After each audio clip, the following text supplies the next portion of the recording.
Двојазичноста создава нови проблеми, особено во комуникацијата на новинарите со институциите, без обезбеден превод за македонските новинари. Вице-премиерот Бујар Османи по средбата со директорот на Агенцијата за двојазичност на прашањата одговараше на албански јазик без да ги одговори истите на македонски. Новинарите македонци побараа да бидат поставени прашањата и на македонски јазик, но и директно го праша владиниот агенце Крашковски дали разбра нешто од кажаното на албански. Dinamika je puno zajedno šom pozitivno. Може да прашате нешто? Основно интервју. Рашковски, разбравте нешто до сега ви прашање? Директно ве прашувам. Разбравте нешто или да се оди? Токму преводот ќе биде и најголем предизвик во однос на законот за употреба на јазиците, признава Османи. Сепак власта била задоволна од брзото темпо на имплементација на двојазичноста. Најголемиот предизвик ќе биде преведувањето.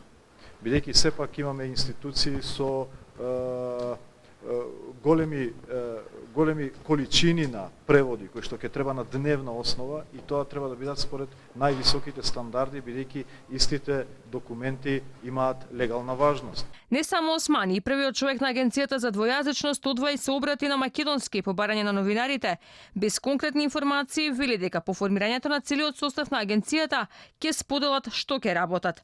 Кој информирав господинот Османи, каде сме, што треба да направиме и што направиме за овој еден месец по именување на мојата функција и мислам дека штом ќе го комплетираме агенцијата, ќе имате сите информации за вратаношната работа на агенцијата.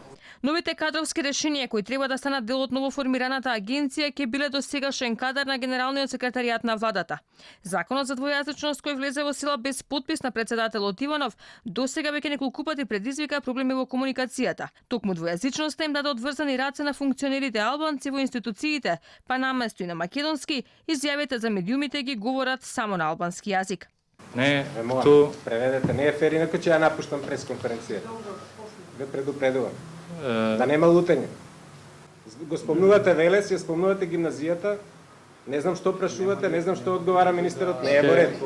Не го кршете грубо законот, ве молам. Nuk i kanë rregullume në asnjë mënyrë statusin e tyre.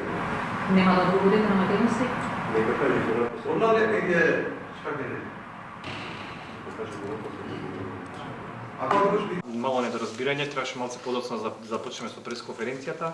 Преведувачот само што дојде и фактички пропуштивме можност да го преведеме ова. Јас ќе се обидам сега некако да го решиме овој проблем.